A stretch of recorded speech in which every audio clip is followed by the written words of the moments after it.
Evening സ്നാക്കായിട്ട് ഉള്ളിവടയാണ് ഉണ്ടാക്കുന്നത്. അപ്പോൾ ഒരു 5 സബോള എടുത്തിട്ടുണ്ട്. 5 സബോള നല്ല നൈസായിട്ട് അരിഞ്ഞിട്ട് അതിൽ ഞാൻ ഉപ്പിട്ട് കൊടുക്കാൻ പോവുകയാണ്. അപ്പോൾ ഉള്ളിവടയിലേക്ക് ആവശ്യമുള്ള ഉപ്പാണ് അത്. 1 സ്പൂൺ ഉപ്പാണ് ഇട്ട് കൊടുക്കുന്നത്. ഇത് ടേബിൾ സ്പൂണായ കാരണമാണ് അത്ര അതിൽ കാണുന്നത്. എന്നിട്ട് അതിൻ്റെ ഒപ്പം തന്നെ ഞാൻ ഒരു 2 പച്ചമുളക്, ഇഞ്ചി ഒരു ചെറിയ കഷ്ണം, വേപ്പില, കുറച്ച് മല്ലിയില ഓപ്ഷനലാണ് കേട്ടോ, ഉണ്ടെങ്കിൽ മതി. അപ്പോൾ അതൊക്കെ കൂടിയിട്ട് ഞാൻ ഇതിൻ്റെ കൂടെ ഇളക്കി യോജിപ്പിക്കാൻ പോവുകയാണ് സബോളയുടെ കൂടെ. അപ്പോൾ സബോള വളരെ ശക്തിയിൽ നല്ല ബലത്തിൽ തന്നെ ഇത് നന്നായി തിരുമ്പി ഉടയ്ക്കണം. അപ്പോൾ ഇതിലുള്ള നീര് തന്നെയാണ് നമ്മളിനി പൊടി ചേർക്കുമ്പോൾ എടുക്കുക, വേറെ വെള്ളമൊന്നും ചേർക്കില്ല. ഈ സബോള നന്നായി ഉടയ്ക്കണം, ഓരോന്നായിട്ട് വേർതിരിച്ച് നന്നായി ഉടഞ്ഞ് സോഫ്റ്റ് ആവണം ഈ സബോള. അപ്പോൾ കുറച്ച് ഇളക്കി കൊടുക്കാനുണ്ട്. കൈ നീറുന്നുള്ളവർ ഒരു ഗ്ലൗസ് ഇട്ടിട്ട് ചെയ്താൽ മതി. സബോള അധികം ചേർക്കുന്നതാണ് നമ്മുടെ ഉള്ളിവടയിൽ ടേസ്റ്റ്.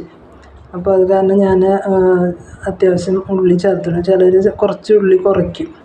ഇപ്പോൾ ഉള്ളിവട എന്ന് പറയുന്നത് തന്നെ ഉള്ളിയുടെ ഇതാണല്ലോ. അപ്പോൾ ഉള്ളി ഞാൻ അത്യാവശ്യം വലിപ്പമുള്ള സബോളയാണ് എടുത്തിട്ടുള്ളത്. നന്നായി തിരുമ്പി ഉടയ്ക്കണം.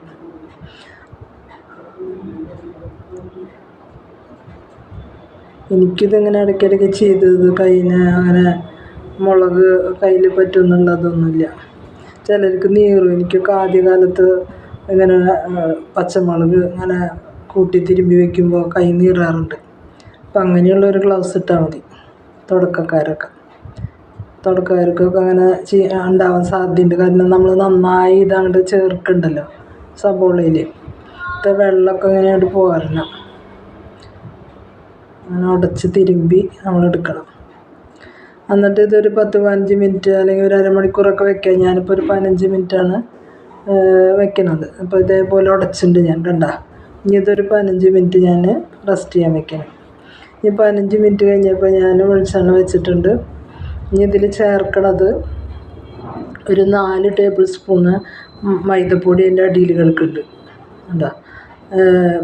പിന്നെ ഒരു 4 ടേബിൾ സ്പൂണ് കടലമാവും, മൈദയും കടലമാവും കൂടി സമാസമം ചേർത്തിട്ടാണ് ഇടണത്. ഇപ്പോൾ ഈ ഉള്ളിയിൽ നമ്മൾ വേറെ വെള്ളമൊന്നും ചേർക്കണില്ല. നമ്മളിതിൽ ഈ പൊടി ഇളക്കി യോജിപ്പിക്കുകയാണ്. വളരെ എളുപ്പമുള്ളൊരു പരിപാടിയാണ്. അപ്പോൾ ആ സ്പൂൺ കൊണ്ട് തന്നെ ഒന്ന് എല്ലായിടത്തും ഒന്നായി കിട്ടാനായിട്ട് ഇങ്ങനെ ചെയ്താൽ മതി. ചില സ്ഥലത്ത് കട്ട കുത്തി നിൽക്കാണ്ടിരിക്കാൻ വേണ്ടിയിട്ട് നമ്മളിങ്ങനെ ഒന്ന് ഇളക്കി എടുത്തിട്ട് പിന്നെ കൈ കൊണ്ട് ചെയ്യാം. ഉള്ളിവട എല്ലാവർക്കും ഇഷ്ടമാണെന്ന് തോന്നണം. എനിക്ക് ഒരു ഈവനിങ് സ്നാക്കായിട്ട് ഇവിടെ ഒരുവിധം ഇങ്ങനത്തെ സാധനങ്ങളൊക്കെ ഇഷ്ടമുള്ളവരാണ്. ഞാൻ അധികം ഉണ്ടാക്കില്ല, അന്ന് വളരെ അത്യാവശ്യമുള്ള തന്നെ ഉണ്ടാക്കുള്ളൂ. വയസ്സാവുമ്പോൾ ഇതൊക്കെ കുറയ്ക്കണം എന്നാണ് പറയണത്. പക്ഷേ ഈവനിങ് ആകുമ്പോൾ പിന്നെ എല്ലാവർക്കും എന്തെങ്കിലും കഴിക്കില്ല. നമ്മൾ പുറത്തുനിന്ന് അങ്ങനെ വാങ്ങി കഴിക്കില്ല. പിന്നെ ബിസ്ക്കറ്റൊന്നും ആർക്കും ഇഷ്ടമില്ല. അപ്പം ഇങ്ങനത്തെ എന്തെങ്കിലും തന്നെ വേണം. അപ്പോൾ ഞാൻ പിന്നെ ആ നേരമാകുമ്പോൾ ഹെൽത്തി കാര്യങ്ങളൊക്കെ ചിലപ്പോൾ മറക്കും. 2 എണ്ണം ഞാനും കഴിക്കും. എനിക്കങ്ങനെ കഴിക്കാനൊന്നും പാടില്ലാത്തതാണ്. അപ്പോൾ എണ്ണ ചൂടായി വന്നപ്പോൾ ഞാൻ ഓരോന്ന് ഇട്ട് കൊടുത്തിട്ടുണ്ട്. അതിൽ 3 എണ്ണം ഇട്ടിട്ടുള്ളൂ. കാരണം അധികം ഇട്ടാൽ നമുക്ക് തിരിച്ച് മറിച്ചിടാനായിട്ട് ഒരു പാടാണ്. അപ്പോൾ നമ്മൾ ഇങ്ങനെ ഇട്ട് കൊടുക്കുക, മറിച്ചും തിരിച്ചിട്ടത് വേവിച്ചെടുക്കുക. അതെന്ന് വെച്ചാൽ നല്ല ഫ്ലെയിം വലുതാക്കി വെച്ച് കഴിഞ്ഞിട്ടുണ്ടെങ്കിൽ പുറം കരിയും, ഉള്ളാണെങ്കിൽ വേവില്ല.